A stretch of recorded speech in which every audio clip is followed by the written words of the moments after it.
Welcome back to channel. இந்த வீடியோவில் பார்த்தீங்கன்னா ஏற்காடு போனப்போ பார்ட் 2 வீடியோ எடுத்திருந்தேன். அதை அப்லோட் பண்ணுறேன். கிளாஸ் பிரிட்ஜ் பற்றி உங்களுக்கு சொல்கிறேன் அப்படின்னு சொல்லிட்டு போயிருந்தேன். அதுக்கப்புறம் என்னாட்டி அப்லோட் பண்ண முடியல. கொஞ்சம் ஒர்க் விஷயமாக அலையிறதுனால வீடியோ எடுத்து அவ்வளோ சீக்கிரமாக என்னாட்டி அப்லோட் பண்ண முடியல. இன்றைக்கி தான் எடிட் பண்ணி அப்லோட் பண்ண முடிஞ்சுது. அதுக்கு முதல்ல சாரி, கொஞ்சம் சோம்பேறித்தனமும் அதிகம், அதனால தான் லேட் ஆயிடுச்சு. இந்த வீடியோவில் பார்த்தீங்கன்னா கிளாஸ் பிரிட்ஜ் பற்றி தான் ஃபுல்லாக பார்க்க போகிறோம். அட்வென்ச்சரஸ் ஆக்டிவிட்டீஸ் எல்லாமே முடிச்சதுக்கப்புறம் ஆப்போசிட் டைரக்ஷனில் நடந்து வந்தீங்க அப்படின்னா மலை மாதிரி ஏறும். அதில் நடந்து வந்தீங்க அப்படின்னா ஒரு 20 மினிட்ஸ் ஆகும் மேலே ரீச் ஆகிறதுக்கு. அங்கே போயிட்டு அதில் எப்படியும் ஒரு 8 ஃப்ளோர் கிட்ட மேலே ஏறுற மாதிரி தான் இருக்கும். அப்புறம் தான் கிளாஸ் பிரிட்ஜ் அப்படிங்கிறது உங்களுக்கு தெரியும். நம்ம நடந்து வரத்துக்கு கொஞ்சம் சோம்பேறித்தனமாக இருந்துச்சு அப்படின்னா ஜீப் இருக்குது. பர் பர்சனுக்கு 150 சார்ஜ் பண்ணுறாங்கன்னு நினைக்கிறேன், எனக்கு சரியாக தெரியல. அது நீங்கள் யூஸ் பண்ணிக்கலாம்.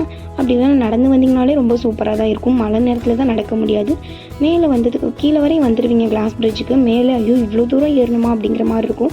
அப்படி யோசிக்காமல் நடந்து மேலே வந்துடுங்க. கிளாஸ் பிரிட்ஜ் நல்லாயிருக்கும். வீடியோலாம் எடுத்துகிட்டு ஃபோட்டோலாம் எடுத்துகிட்டு போகலாம்.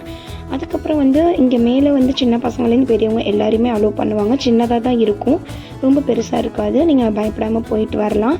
ஆனால் நடக்கக்குள்ளே கீழே மட்டும் கொஞ்சம் பார்க்காதீங்க. அதுக்கப்புறம் அதை முடிச்சுட்டு கீழே இறங்குனீங்கன்னா பக்கத்துலேயே காளை மாடு வச்சு வளர்த்துட்ருக்காங்க. அங்கேயும் ஒரு ஆள் இருப்பாங்க சேஃப்டிக்காக. நீங்கள் உள்ளே போனீங்க அப்படின்னா பயப்படாமல் உள்ளே போயிட்டு வரலாம். இன்னொன்று ரொம்ப உள்ளே விட மாட்டாங்க, ஏன்னா இந்த மாடு முட்டுது அப்படின்னு சொல்லிட்டு இருந்தாங்க. அதனால் கிட்டக்கு போகாமல் தூரமாக நின்று வீடியோ எடுத்துகிட்டு வரலாம். இது பார்த்திங்கன்னா துட்டாசினிங்கி இலை இதெல்லாம் அந்த இடத்துல நிறையா இருந்துச்சு. இது ஃபுல்லாக கொஞ்சம் நேரம் விளையாண்டுட்டு அதுக்கப்புறம் திருப்பி நாங்கள் கீழே இறங்குறதுக்கு ஆரம்பிச்சிட்டோம். அந்த பாதை எப்படி இருக்கும் அப்படின்னா கொஞ்சம் கல்லாக தான் இருக்கும். நீங்கள் கொஞ்சம் சேஃப்டியாக இறங்கணும். அதுவே தண்ணி அதிகமாக இருந்துச்சுன்னா அந்த இடத்துல இறங்குறது கொஞ்சம் கஷ்டம். இந்த மாதிரி தான் இருக்கும் பாதை, நல்லா தான் இருக்கும், போயிட்டு வரலாம். அதுக்கப்புறம் கீழே இறங்கி நாங்கள் திருப்பி வேன் எடுத்துக்கிட்டு எல்லாம் முடிச்சுட்டு போயிட்டோம்.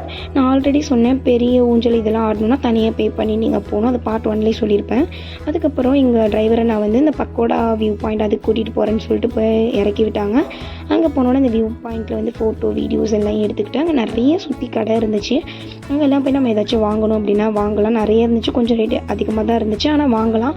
அதெல்லாம் வாங்கி முடிச்சுட்டு நிறைய திங்ஸ் இருந்துச்சு. இந்த அலங்கார பொருள், இந்த கூடை, அதுக்கப்புறம் ஒரு வேர் மாதிரி ஒன்று வச்சுருந்தாங்க. அதில் சூப் வைக்கலாம் அப்படின்னு. இந்த வேர் தான், அதில் சூப் வைக்கலான்னு சொன்னாங்க. அது என்னென்னு எனக்கு சரியாக தெரியல, தெரிஞ்சால் கமெண்ட் பண்ணுங்கள். இதெல்லாம் பார்த்துட்டு நிறைய கேம்ஸ்லாம் இருந்துச்சு. இது எல்லாமே விளையாடிட்டு அதுக்கப்புறம் திருப்பி நாங்கள் பசிக்குதுன்னு சொல்லிட்டு ஒரு இடத்துக்கு போய் மேகிலாம் சாப்பிட்டுட்டு திருப்பி நைட் டின்னர் ஒரு இடத்துல முடிச்சுட்டு திருப்பி வீட்டுக்கு வந்துட்டோம். சேஃபாக வந்துட்டோம். என்னோட வீடியோ பிடிச்சிருக்கோம் நம்புறேன். தேங்க்ஸ் ஃபார் வாட்சிங். பாய்.